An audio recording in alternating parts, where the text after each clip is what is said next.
Hello guys. Gabi na. Pero maliwanag pa rin. Uwian na tayo. Sobrang init. Nangitim na ako. Nangitim ko na. Dumaan ako sa bubble tea. Kasi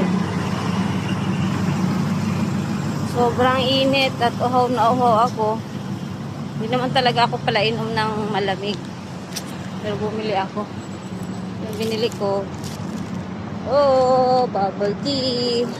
First time kong bumili nito kasi talaga ako nabili ng mga palamig sa labas.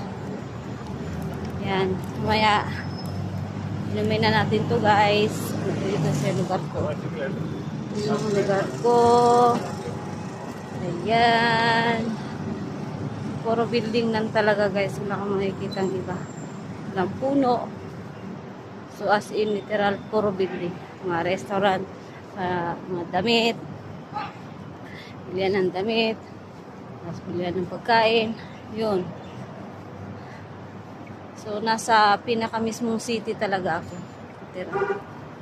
Ayan. Thank you for watching guys. Happy Wednesday everyone.